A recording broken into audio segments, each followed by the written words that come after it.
Hello, amazing beings. Welcome. My name is Anka, and today I'm talking to you about the paradox within this idea of we're all one.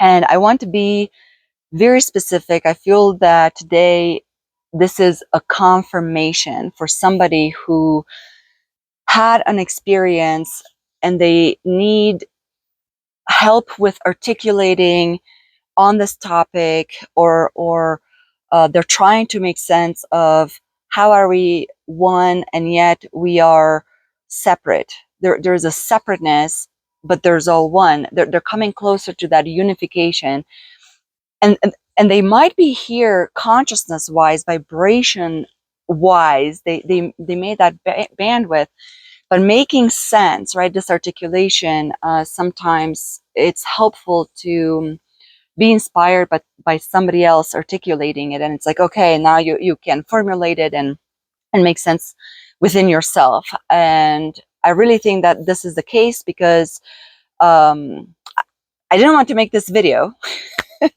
And my belief on the topic is, if you understand the title, then you don't need me or anybody else to keep going and explain this topic. You're good. You got it.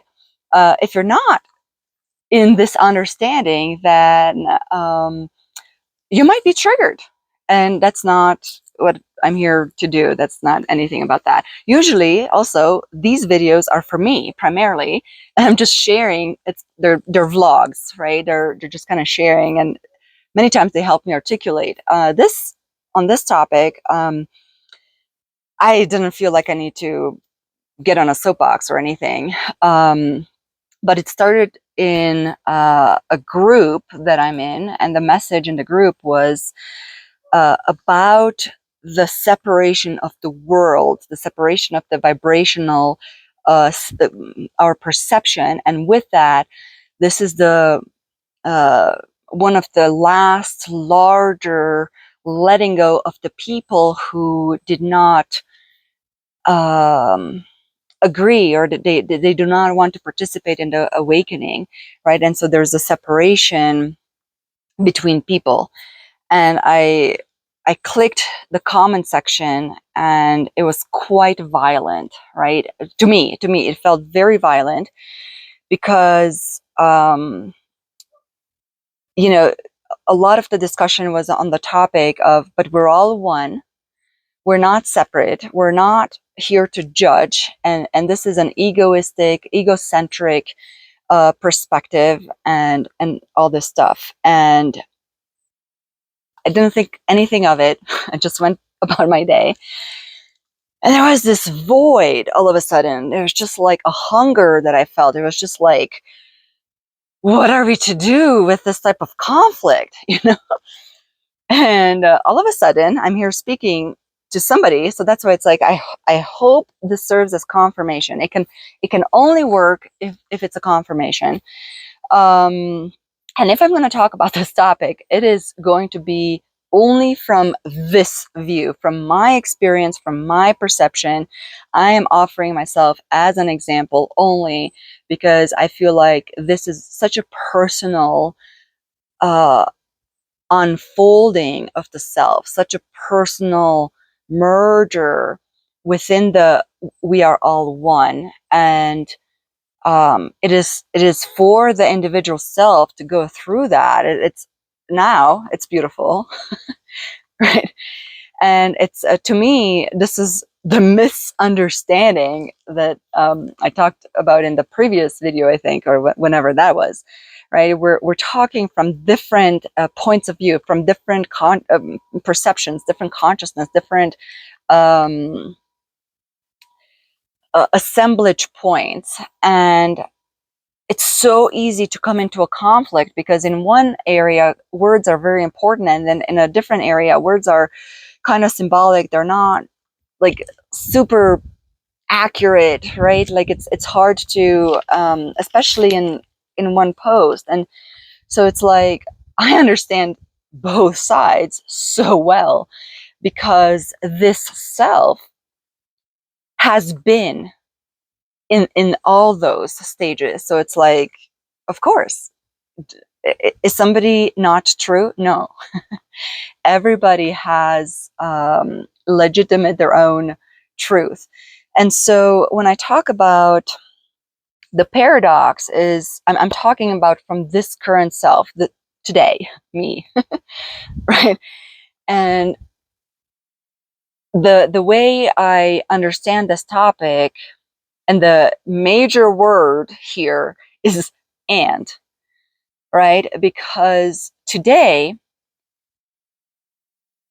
I understand it from we're all one and we are separate, because we are capable to encompass our multidimensional self. And within that, we're able to see, yes, we're having very much an individual experience within duality, within this mechanism of the Merkaba, right? This feminine and masculine, this as below, so above.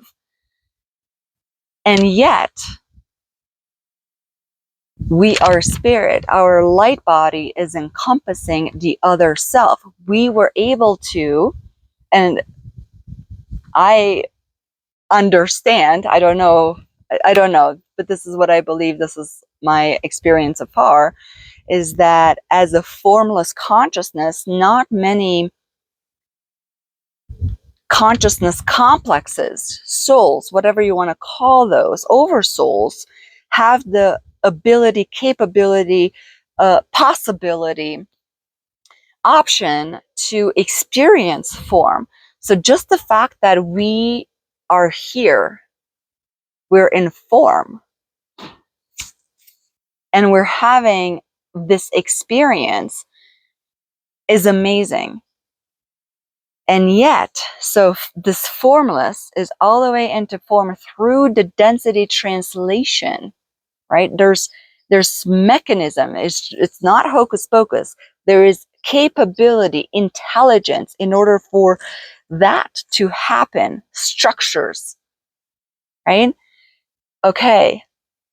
And yet, we went so far into form to experience forgetfulness, and now we made ourselves, we found our way back through form, back into formlessness, through consciousness, through awareness, right?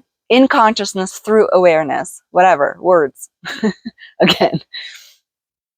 So that is something that at this point we can celebrate, and we can celebrate the diversity of form. And it's like, it doesn't matter how, like through which perspective of the diamond, right? We're just multifacets, perceptions, perspectives of the larger perception. And so this kind of reminds me of the Enneagram, right? If you are whatever number you are, it doesn't matter, because that's just your perspective, your mechanism, your personality through which you can experience all the other numbers, right? So it doesn't necessarily matter what spiritual practice you follow, the religion you follow, your belief system you follow. As long as these truths come to universal truths, those are just practices, they're just modalities, they're just whatever, ways. They're just ways. But if you're along that path long enough, you're coming into the sameness, right? The same practice, the same understanding, the same everything. And you're like, oh, we're all one. There's only one thing. There's only one way, right? And it's like a beautiful rediscovery of the same thing through all these pathways. Like, many times I'm so grateful that as a healer, it's like oh my God, thank you, universe, spirit, for having so much patience. But it's not even that. It's like, okay, what's another way to experience this, right? It's still a desire of the individual self that wants to have that again, right? So it's not even the ultimate spirit, the ultimate, the oversoul. There's like all these pieces of us, the Russian dolls idea again, right? That is creating challenges and obstacles and opportunities for this rediscovery. And so to me, the way to look at it is the celebration of the diversity, the celebration of, yeah, the multifaceted diamond. That's the only thing how I get to experience it. And if you don't have the and, that's the conflict. If you just go, oh, we're all one, there's only one God, and I don't, there's an orchestration through that. And so I'm becoming, I allow myself to become small, at least for me, that's what it was. So that's one duality. And then the other duality is the only thing that exists is the material, right? The soul, that's the modern science, the whatever, 1900 period, plus or minus 20 years. Overall, the decision was, okay, we're just going to take the soul out, right? Or spirit and soul, those are out. We don't deal with those. And all of a sudden, equations were a lot easier, even though now we're going the other way, right? So to me, if you were just in one or the other, it's still a play of duality.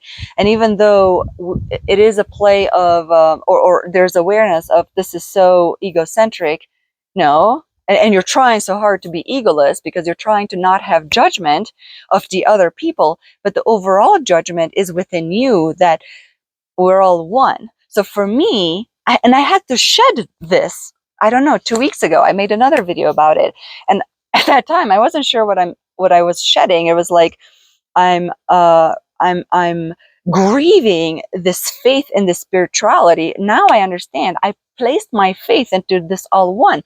So from this perspective onto myself that was in that space, to me, we're all one was a nice big juicy excuse. That's what how I interpret it. And okay, it was an excuse. It was an incompetence. It was a youngness, an immaturity. It was uh, uh, the capacity at that level, because I didn't have the capacity to empower myself, right? So it was a victimization self, and at that point I was so far away from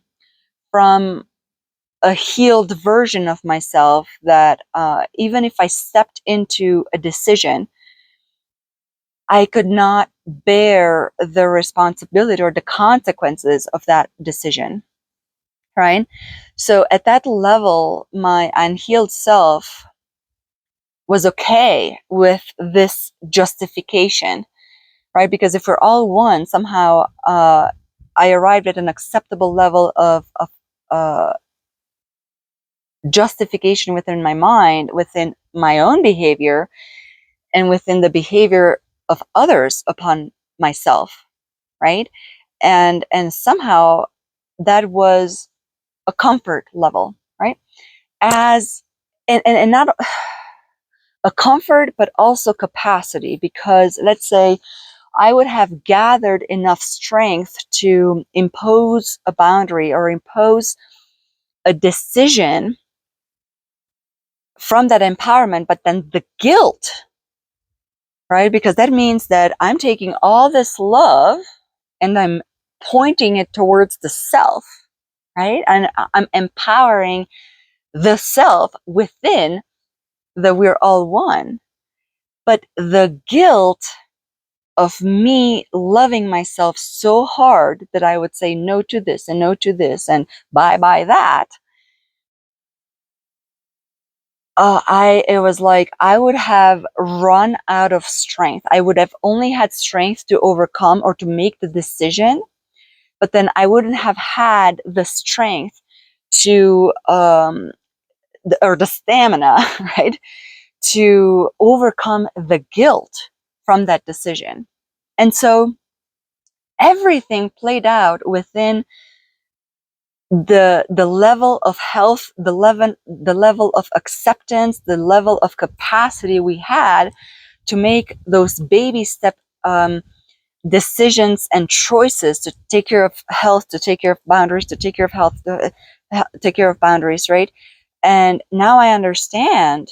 And now I can say all that about myself without the judgment, because truly I did the most I could have done.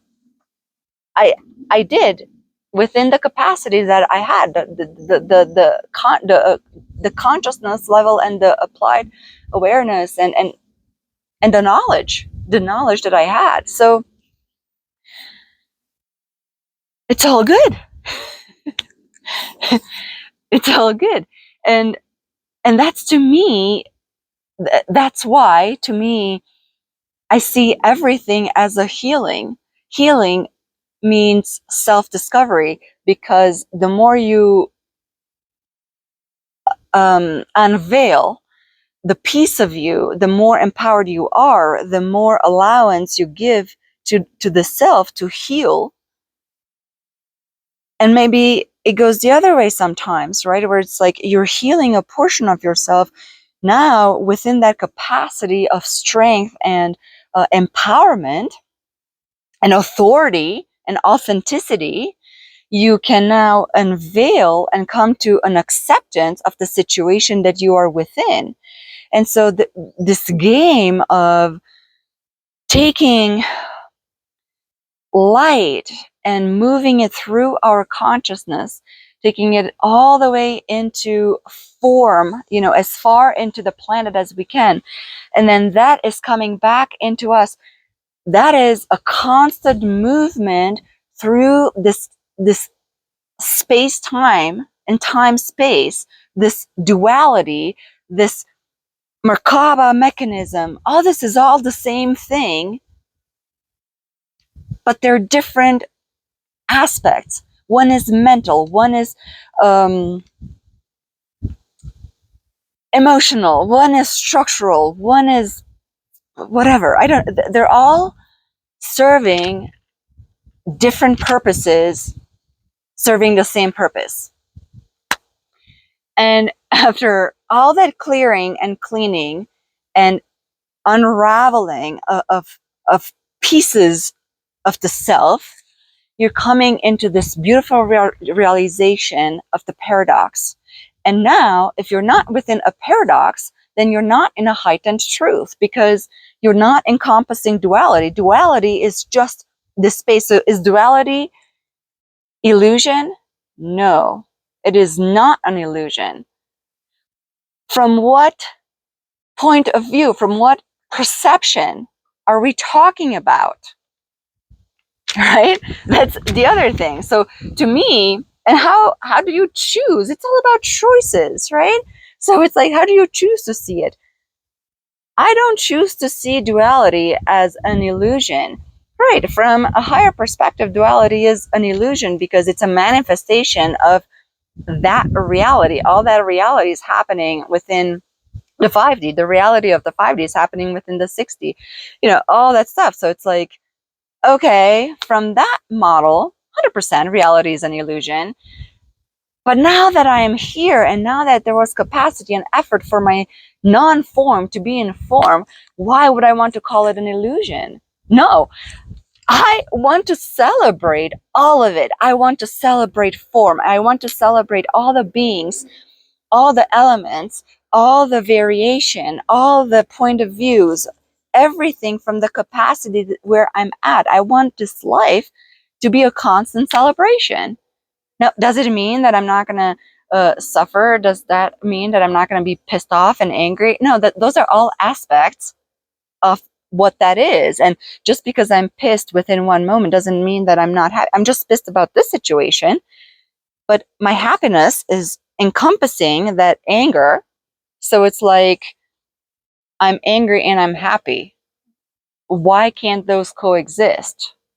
And I have no problem with those. It's like if my boundary has been crossed and my emotion is telling me, hey, what are you going to do about this? Are you going to allow it? Are you going to step in? Like, are you going to let it go? Like, you have to make a decision here, but just know that one of the boundaries that you have set up has been crossed, right? It's my new ego, which I'm celebrating, because it's like my ego now is in service to the celebration, how the choices that I'm making, how I'm choosing to put meaning, how I'm choosing to navigate this space time, right? And if something has crossed that, yeah, I'm going to be angry.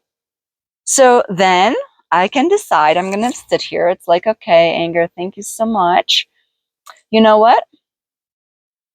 I think if I'm going to make a choice from this anger, it might be the right choice because I'm still more in my anger than my happiness is kind of in here. So, okay, I work through that, which is minutes. We're talking minutes, right? And then you can take another breath and it's like, okay, now I have my clarity. This is how I want to move through that space. Thank you so much. That was awesome. Now, because of that anger, I have arrived at a much bigger decision than having allowed that boundary to be crossed and crossed and crossed. And now I have a much bigger problem on my hands. So to me, it's like, this is great. This is great. There's no conflict per se. The conflict is the illusion. If we're going to call something an illusion, this weird conflict, because we're not holding the paradox, that's the conflict. Okay, I guess I got on my soapbox today. Wow, this was something else. I really hope this was for somebody, because I don't really know what this was today. I really hope by the end of the day, I'll have clarity. But anyway, have a good day. I hope this was something that you can move into your own translation. So thank you so much. I'll see you next time.